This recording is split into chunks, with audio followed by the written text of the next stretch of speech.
Hi friends, welcome to my channel. Friends, இன்னைக்கு நம்ம வீடியோவில் தாளிப்பு வடகம் எப்படி செய்யறதுன்னு பார்க்கலாம். இந்த வடகம் மீன் குழம்பு, கார குழம்பு, வத்தல் குழம்பு எல்லா குழம்புக்கும் உபயோகப்படுத்தலாம். இதை மொத்தமாக செஞ்சு வச்சு ஸ்டோர் பண்ணி வச்சுட்டா நம்ம வேணுங்கும்போது பயன்படுத்திக்கலாம்.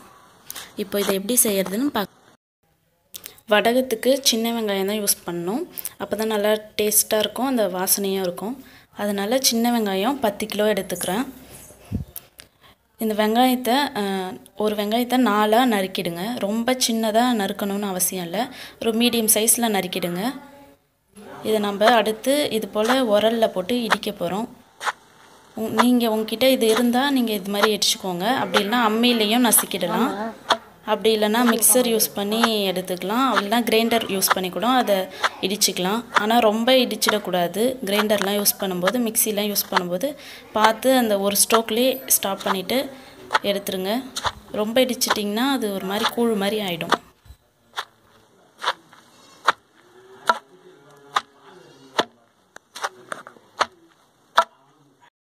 இப்போ வெங்காயம் நல்லா இடிச்சாச்சு.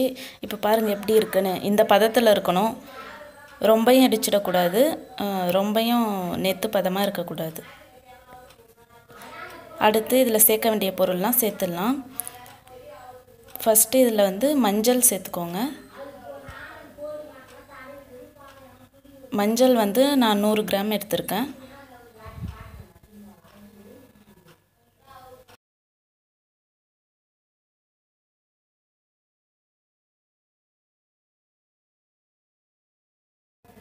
மஞ்சள் சேர்த்தது அப்புறம் தேவையான அளவு உப்பு சேர்த்துக்கலாம்.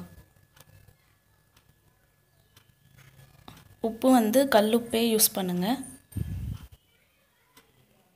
இப்போ உப்பு மஞ்சள் சேர்த்துட்டு எல்லாத்தையும் ஒன்றா கலந்து விட்டுடலாம். நல்லா கலந்து விடுங்க. வெங்காயத்தோட எல்லா இடத்துலையும் மஞ்சள் படுற மாதிரி நல்லா கலந்து விட்டுடலாம். நல்லா கலந்து விட்ட அப்புறம் இதை அப்படியே ஒரு கண்டெய்னரில் அப்படி இல்லைனா ஏதாவது பிளாஸ்டிக் வாளியில் ஸ்டோர் பண்ணி வைங்க. 2 நாள் அப்படியே ஸ்டோர் பண்ணி வச்சுருக்கணும். இது 2 நாள் ஸ்டோர் பண்ணி வச்ச அப்புறம் நான் காமிக்கிறேன். வெங்காயம்லாம் லைட்டாக அழுக ஆரம்பிச்சிருக்கோம். இது போல் 2 நாள் வரைக்கும் ஸ்டோர் பண்ணி வைக்கணும்.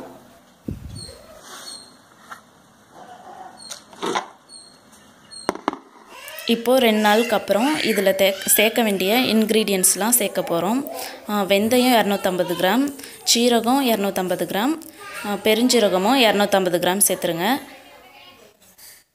இந்த ரேஷியோ எல்லாமே 10 கிலோ வெங்காயத்துக்கு நான் சொல்கிறேன். நீங்கள் கம்மியாக போடுறீங்கன்னா அதுக்கேற்ற மாதிரி பாதியாக குறைச்சிடலாம்.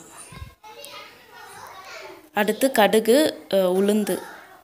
கடுகு 500 கிராம், அதாவது 1/2 கிலோ. உளுந்தும் 1/2 கிலோ. கடுகு உளுந்து நம்ம தாளிப்புக்கு அதிகமாக யூஸ் பண்ணுவோம்ல, அதனால் இதில் அதிகமாக சேர்த்துக்கிறோம்.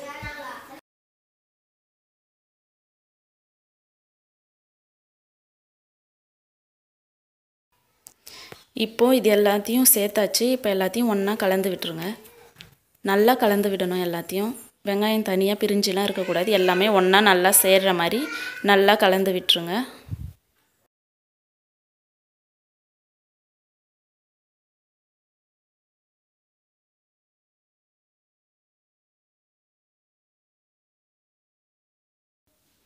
அடுத்து பூண்டு சேர்த்துடலாம்.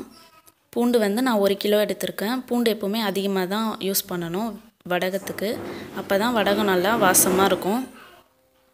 அதுபோல் பூண்டை தோல் உரிக்காமல், தோல் நீக்காமல் அப்படியே இடித்து சேர்த்துக்கோங்க. இப்போது எல்லாத்தையும் ஒன்றா நல்லா கலந்து விட்டுருங்க.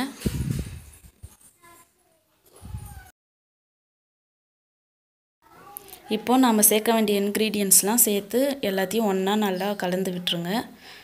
இது எல்லாத்தையும் ஒன்றா நல்லா கலந்துட்டு அப்படியே மூடி 2 நாள் அப்படியே வச்சுருங்க.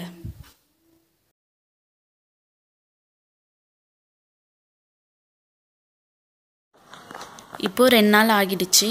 இப்போ 2 நாளுக்கு அப்புறம் இதை நல்லா காய வச்சிடலாம். அரிசி சிப்பம் எடுக்கிறோம்ல, அந்த பையில் கூட காய வைக்கலாம். ஒயிட் கலரில் கோணி பை இருக்கும்ல, அதில் காய வைக்கலாம். அப்படி இல்லைனா நீங்கள் கொஞ்சமாக செய்கிறீங்கன்னா அதை தட்டில் கூட காய வைக்கலாம். இது போல் எடுத்து நல்லா உதிர்ற மாதிரி போட்டு காய வைங்க.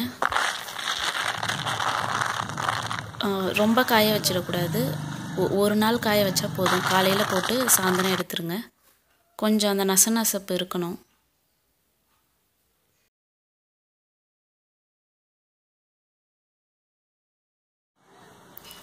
இப்போ நம்ம எல்லாத்தையும் போட்டாச்சு. இது போல் நல்லா பரப்பி விட்டு காய வச்சு எடுத்துருங்க.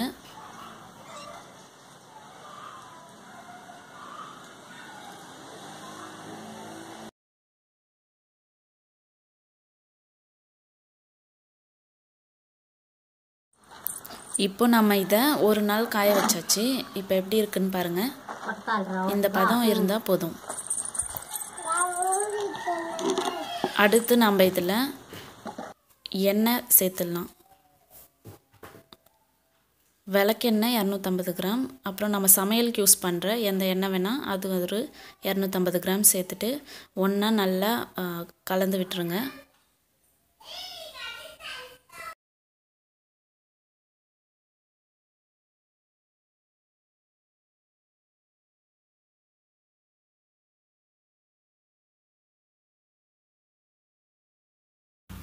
இதை ஒன்றா நல்லா கலந்துட்டு சின்ன சின்ன உருண்டை மாதிரி பிடிச்சி வச்சிடலாம்.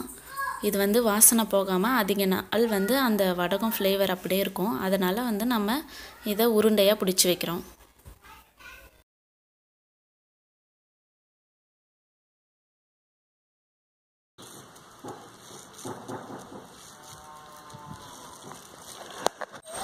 இப்போது எல்லாத்தையும் உருண்டையாக பிடிச்சாச்சு.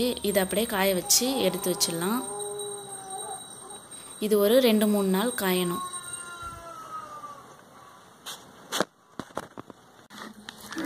இது போல் தொடர்ந்து ஒரு 2-3 நாள் காய வைங்க.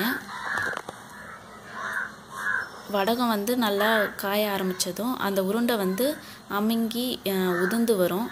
அந்த மாதிரி உதிர்ந்து வந்தால் விட்டுருங்க. உருண்டையாக இருக்கிறத அப்படியே காய வைங்க.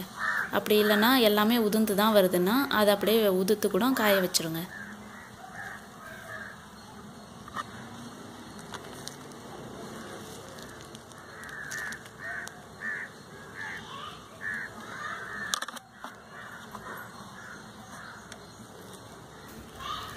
இதிலே பாருங்கள், சிலது இது அப்படியே முழுசாக இருக்குது, சிலது உதிர்ந்துருது. அந்த மாதிரி உதிர்ந்துறத ஒன்றும் பண்ண வேண்டாம், அப்படியே விட்டுருங்க.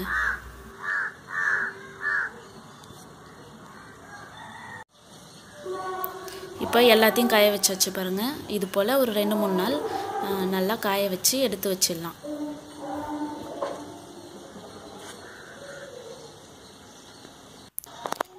இப்போது வடகம் எல்லாமே கம்ப்ளீட்டாக நல்லா காஞ்சிடுச்சு. நான் எல்லா உருண்டையும் உதிர்த்து விட்டு காய வச்சுட்டேன். நீங்கள் அப்படியே உருண்டையாக காய வச்சு எடுத்து வச்சுக்கலாம், அதுவும் நல்லாயிருக்கும். இப்போ இதை நம்ம ஸ்டோர் பண்ணி வச்சு சமையலுக்கு பயன்படுத்திக்கலாம். ரொம்ப அதிக நாள் கெடாமல் அப்படியே நல்லாயிருக்கும். நாளாக இந்த மாதிரி பிளாக் கலரில் மாறிடும். ஓகே ஃப்ரெண்ட்ஸ், இன்றைக்கி நம்ம வடகம் எப்படி செய்கிறதுன்னு பார்த்தோம்.